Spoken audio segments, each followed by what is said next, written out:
Good afternoon. Welcome to Africa Today. I am Wisdom Onisi. First, the headlines. Nigerian reps propose free internet for public schools and hospitals. Ghana NDC unveils comprehensive strategy to create 1.7 million jobs, calls out MPP on mounting unemployment crisis. Second deadly train crash in weeks in Egypt. And on sport, Super Eagles players stranded in Libya. Now the news in details. The House of Representatives has taken initial steps to provide free internet services in selected public places for Nigerians.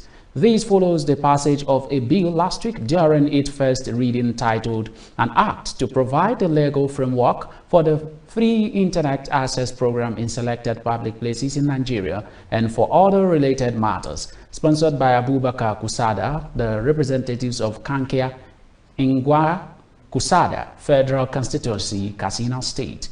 Rallying support for the bill, Kusada noted that Nigeria recognizes the vital role of information and communication technology in nation building and emphasized the policy to promote an environment for the development of structures that would ensure availability and accessibility to reliable and secure internet access.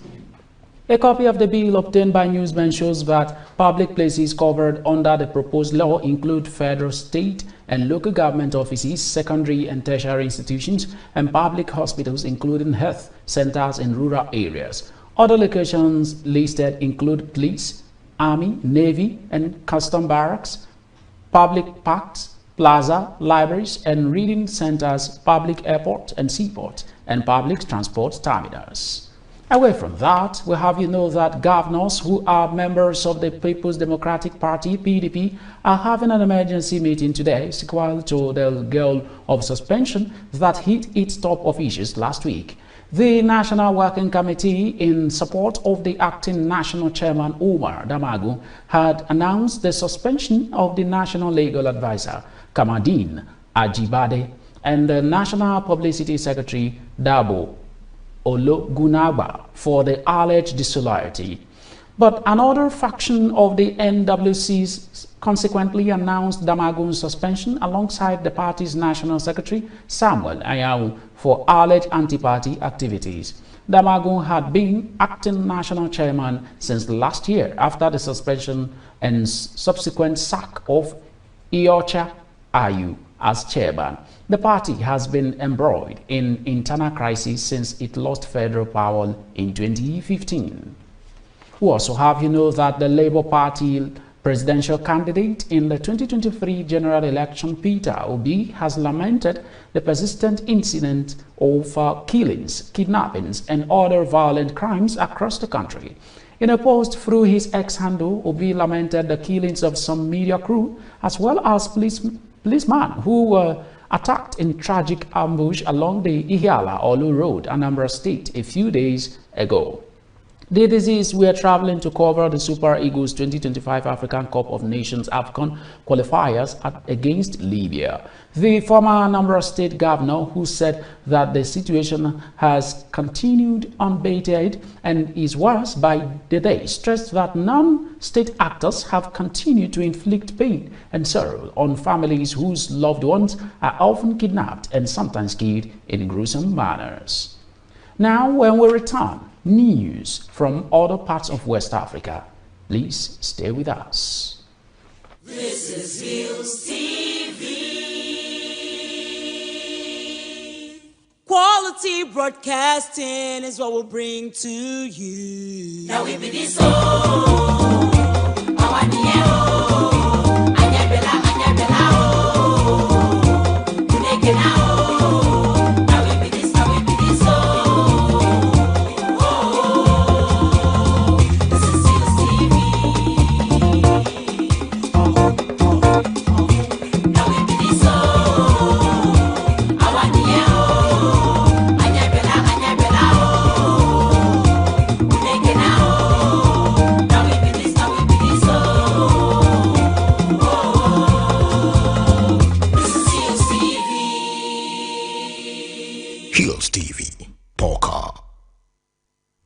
Welcome back. Now news from other parts of West Africa. Ghana's National Democratic Congress on Monday, October 14, 2024 announced what it calls a comprehensive employment and job creation strategy for a John Mahama presidency. The NDC says it will create 1.7 million jobs between 2025 and 2029. This will absorb the expected 300,000 yearly extract into the workforce and reduce current unemployment levels by 120,000 of each year in Ghana. The party's Employment and Job Creation Committee announced at a briefing in Accra. Now we move to other parts of Africa after this break. Stay with us.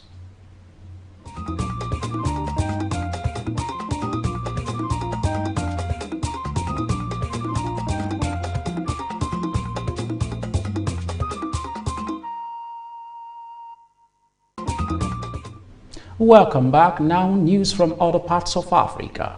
About 15 opposition parties in Chad will boycott the upcoming legislative, provincial and municipal election. The groups have notably denounced a corrupt electoral register and a lack of guarantee that the elections will be free and fair.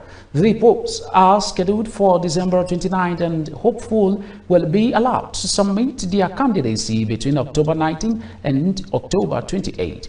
Over the weekend, the opposition party, which have not taken part in the transition and did not hold seat in institutions, called on Chadians to enforce an electoral blockage. The party of Success Masra, a former prime minister, has yet to clarify its strategy. The December 29th poll comes month after a new organic law defining the composition of the new parliament was promulgated. Chadians last voted in parliamentary polls in 2011. A new assembly was to be elected in 2015. However, the election was postponed multiple times because of the Chadi's threat, COVID, and the transition which followed the death of late President Idris Deby in 2021. Away from that, the second train clash in recent weeks has left many injured in Egypt early on Sunday, October 13. According to report, a locomotive collided with the rail of a sleeper train en route from Aswan to Cairo, causing two train carriages to fall into the Ibrahimia Canal in Upper Egypt. The railway authority said in a statement that the crash occurred in the province of Mia, South Korea, adding that the cause of the crash is being investigated. The health ministry said at least 20 people were injured and taken to hospital. The carriages which were not affected are said to have resumed the journey towards the Egyptian capital. Up next is business. Please stay with us.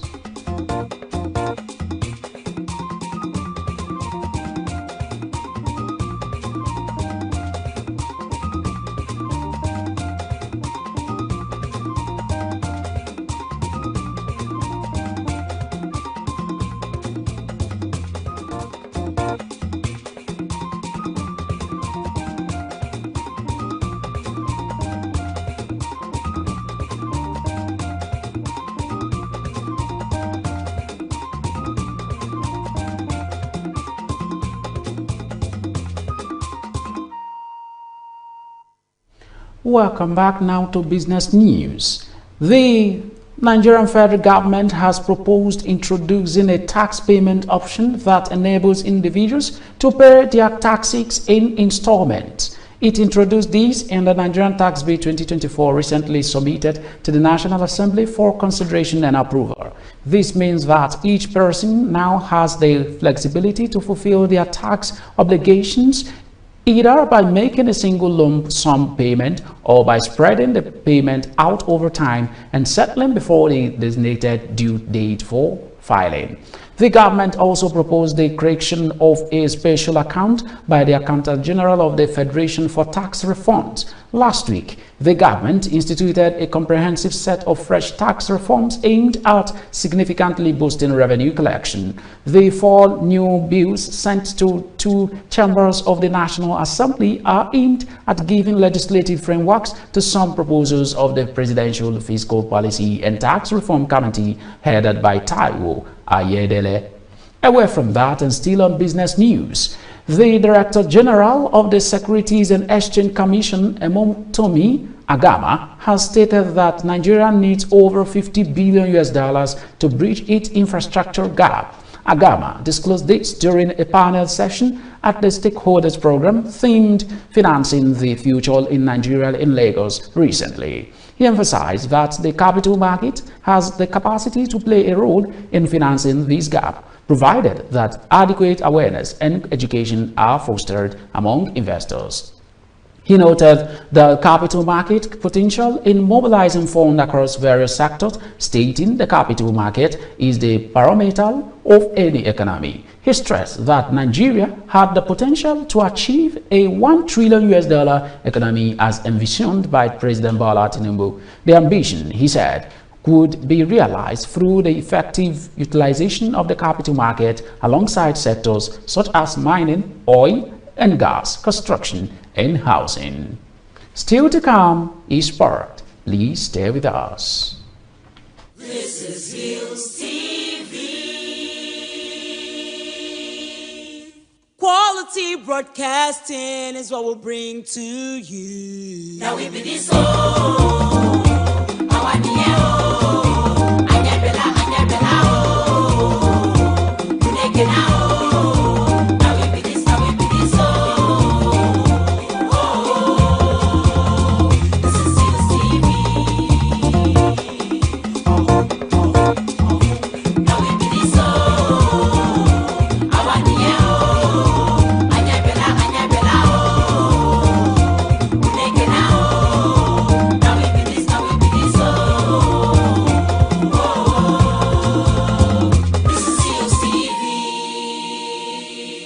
Hillstv, Polka.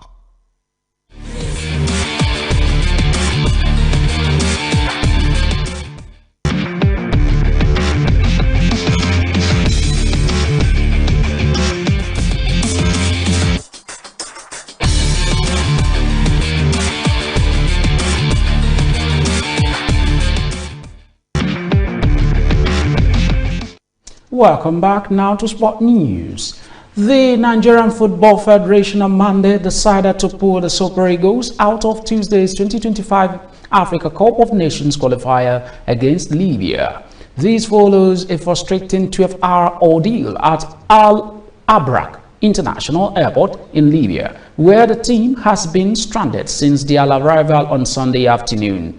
The Nigerian delegation was en route to Benghazi for the crucial qualifier when their chartered aircraft was dangerously diverted mid-flight to Al-Brak, a small airport typically reserved for the Hajj operations. The unexpected diversion left Super Eagles players and officials stranded without any assistance from the Libya Football Federation, which failed to provide transportation. Still on sport news, Niger Tornadoes head coach Majin Mohammed has expressed his disappointment following his team's 1-1 draw against Lobi Star. Olawale Emmanuel grabbed the equalizer for Niger Tornadoes after O.C. Martin scored for Lobi Stars at the Bako Kongagoral Memorial Stadium, Mina. Mohammed stated that he is speechless with his team's failure to convert their chances despite his effort in training. And that's your sport news on Africa Today. We move to the rest of the news after this break. Stay with us.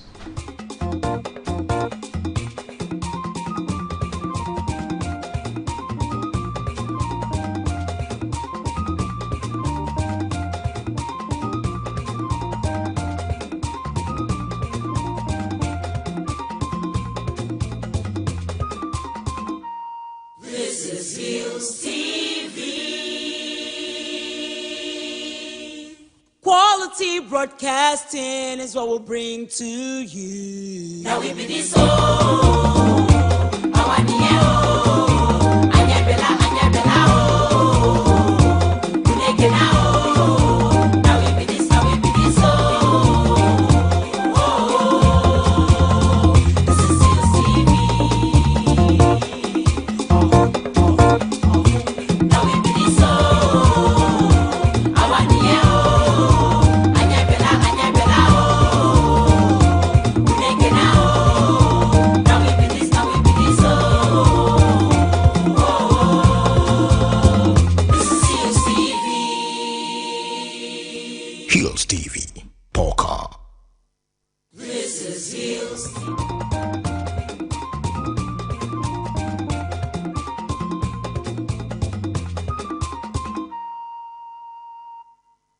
Welcome back. Now the rest of the news. Less than half of Zambia's 20 million people had access to electricity before Kariba's problems. Millions more have now been forced to adjust as mothers find different ways to cook for their families and children do their homework by candlelight. It is quite a challenge because here immediately when power goes, immediately the water stops coming out. So it is a challenge. As you know, water is very essential.